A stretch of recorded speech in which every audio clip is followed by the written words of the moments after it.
स्वागत है मेरे YouTube चैनल इंजीनियर आज़ाद पे। आज है 20 अगस्त 2024 और आज हम चर्चा करने वाले हैं 22 अगस्त 2024 की, जो कि परसों का डेट है।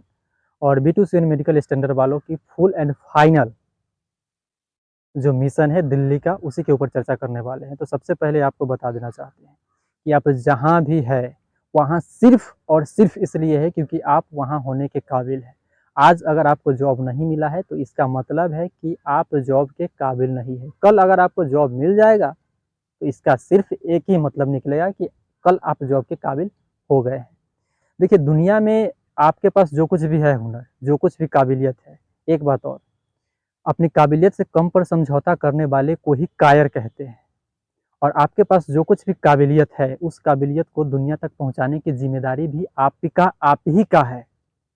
और हम सब इस जिम्मेदारी को निभाने के लिए, यानी सारे स्टूडेंट 22 अगस्त 2024 को दिल्ली चल रहे हैं। एक बुक आता है, आप पढ़ेंगे, आपको मन करे तो पढ़े, आप समरी यूट्यूब पर देख सकते हैं। 80/20 रूल का बुक आता है। उस बुक में 80% जो इफर्ट होता है वो 20% रिजल्ट देता है। और जो 20% हम इफर्ट डालते हैं किसी भी वर्क में, उसका जो रिजल्ट आता है वो 80% आता है। तो 80% इफर्ट हम ऑलरेडी डाल चुके हैं, सारे एग्जाम क्वालिफाई कर चुके हैं। तो 20% रिजल्ट आया है, यानी फाइनल लेटेस्ट तक हम पहुंचे हुए हैं। अब हमें मात्र और मात्र 20% इफर्ट डालना है जॉब के लिए, जो हमें 80% रिजल्ट देगा और मंजिल तक लेकर के जाएगा। देखिए, इस दुनिया में दो तरीके का आदमी होता है। एक आदमी होता है जो अपना मंजिल फिक्स करता है और उस मंजिल तक पहुंचने के लिए रास्ते चाहे जैसे भी हो, फूल बिछे हो या कांटे बिछे हो या पथरीली सड़कें हो या पहाड़ हो या जंगल हो, उस रास्तों के जरिए वो अपने मंजिल तक पहुंचता ही पहुंचता है। दूसरा किस्म का आदमी होता है जिसको मंजिल से बिल्कुल मतलब नहीं होता है, उसको केवल रास्ते से मतलब होता है। उसका रास्ता मन पसंदीदा होना चाहिए। हम लोग जो है वो पहले कैटेगरी में आने वाले हैं। हमारा मंजिल फिक्स है कि हमें जॉब चाहिए। अब रास्ते में चाहे जितनी भी अड़चन है, जितनी भी पथरीली या कांटे भरी रास्ता क्यों ना हो, लेकिन हम अपनी मंजिल तक हर हाल में पहुंचेंगे। और जो भी लोग B2CN मेडिकल स्टैंडर्ड वाले इस वीडियो को देख रहे हैं, वो आखिर क्यों नहीं जाएंगे भाई, दिल्ली क्यों नहीं जाएंगे? आपको सबसे पहले तो ये समझना होगा कि आप जा क्यों रहे हैं और किसके लिए जा रहे हैं। भाई, किसके लिए जा रहे हैं? आप मेरे लिए जा रहे हैं, इसके लिए, उसके लिए, किसके लिए? दोस्त के लिए जा रहे हैं, रिश्तेदार के लिए जा रहे हैं? आप खुद के लिए तो जा रहे हैं। आप भूल गए वो दिन जब लोगों को, आपके रिश्तेदारों को पता चला था कि इसको जॉब लगने वाला है, तो वो आपके साथ किस प्रकार ट्रीट करते थे?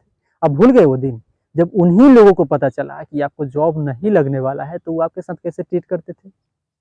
जो लोग आपको जानते पहचानते भी नहीं थे, उसको पता चला कि आपको जॉब लगने वाला है, तो चाय पी लो भाई, तुम क्या हो, तुम ऐसे हो, तुम वैसे हो। वही लोग इग्नोर करने लगे जब उनको पता चला कि ये किसी कारण से जॉब में नहीं गया, इसको जॉब नहीं हुआ। तो उन सारे चीज़ों को, उन सारे लोगों को ये तो अपना बताना होगा, ये अपना अधिकार तो साबित करना होगा। और वैसे भी हमारे बस में परिणाम कुछ है ही नहीं। परिणाम तो हमारे बस में ही नहीं, हमारे बस में केवल प्रयास है। और हम उन्हीं चीज़ों के ऊपर 100% अपना दे सकते हैं जो हमारे बस में है। जो जॉब मिल गई, अगर मान लीजिए दिल्ली गए, हमारा मिशन सक्सेसफुल रहा, जॉब मिल गई, तो आने वाला आपका भविष्य सुनहरा अवसरों से भरा पड़ा होगा। और अगर नहीं मिला तो आने वाला भविष्य दुख, दर्द, लाचारी, बेबसी से पीड़ित होगा। या जब वहाँ से आएंगे तो जी भर के सो लीजिएगा, या हमारी तरह खून की आंसू रोकर खुद ही पी लीजिएगा। कोई नहीं होगा पूछने वाला। क्या फ़र्क पड़ता है? ये आखिरी लड़ाई ही तो है।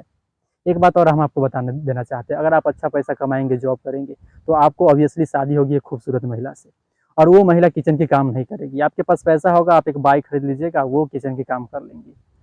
अगर मान लीजिए आपको जॉब नहीं हुआ, आप अपने अधिकारों के लिए नहीं लड़े, और बिल्कुल बिना लड़े तो आपको मिलेगा नहीं। चाहे आप एग्जाम में CBT के लिए लड़िए, आप PT के लिए दौड़ में लड़िए, या मेडिकल के लिए लड़िए, आपको लड़ना तो हर हाल में होगा।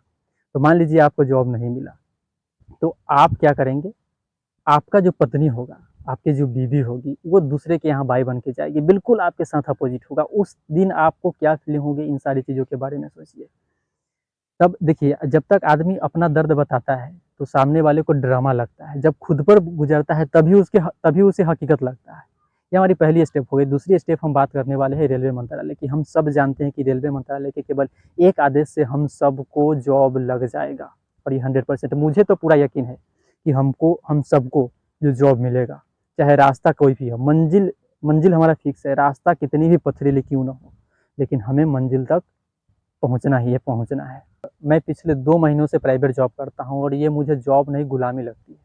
प्राइवेट नौकरी में बेसिकली 3 ही काम होता है: खाना, पैखाना और ड्यूटी करना। आप सोच रहे होंगे मैं सोना भुला गया। भाई यहाँ पे सोने का भी फिक्स नहीं होता है, खाने का भी फिक्स नहीं होता है। जब हम पढ़ते थे तो ऐसा लगता था, खिचड़ी बना के खा लेते थे कि जब हम कमाएँगे तो अच्छी जीवन जिएँगे। पता चला साला पढ़ते थे उससे भी घटिया जीवन अभी जी रहे हैं। वहाँ तो वो भी खिचड़ी बनाकर खा लेते थे टाइम से। आज तो खाने का भी कोई ठिकाना नहीं है। और ये हालत जितने भी स्टूडेंट B2CN वाले हैं उन सब की भविष्य में होने वाली है। आप घबराओ मत।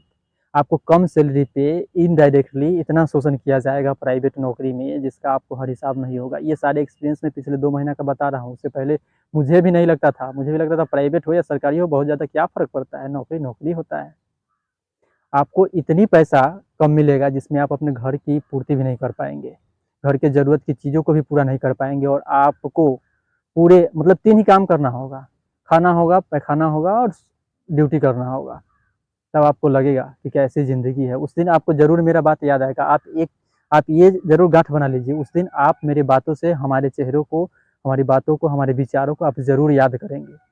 हमारे पास सिर्फ़ एक मौका है, आखिरी मौका है और इस मौका को गँवाना नहीं है। हम दिल्ली में हम सबकी हिस्सेदारी ही तय करेगा कि हम सबका आने वाला भविष्य सुनहरा अवसरों से भरा पड़ा होगा या गरीबी, दुःख, दर्द, बेबसी, लाचारी से पीड़ित हमारा भविष्य होगा।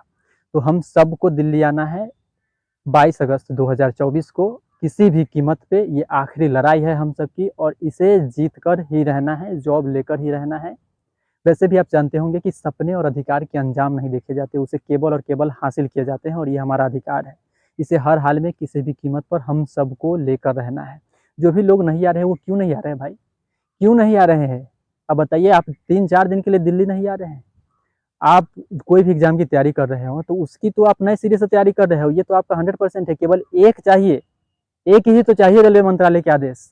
ऐसे ही रेलवे में लगातार एक्सीडेंट होने की वजह से रेलवे चर्चा में है। हमारी जैसे ही मुद्दा मेन स्ट्रीम में आएगी, हमें ऑब्वियसली मुझे तो पूरा विश्वास है कि हम सबको जॉब मिल जाएगी। तो आप सबसे नम्रतापूर्वक आग्रह है कि आप दिल्ली क्यों नहीं आएँगे ये बताइए? क्यों आएँगे ये सारे मैं आपको स्टोरी बता चुका हूँ। क्यों नहीं आएँगे आप ये आपको केवल इसका जवाब देना है कि क्यों नहीं आइएगा? क्यों आएँगे इसका जवाब मैं दे चुका हूँ। 22 अगस्त याद रहे सुबह 6 बजे आपको दिल्ली पहुँचना है किसी भी कीमत पर अपने हक और अधिकार की लड़ाई लड़ने के लिए। जय हिंद, जय भारत।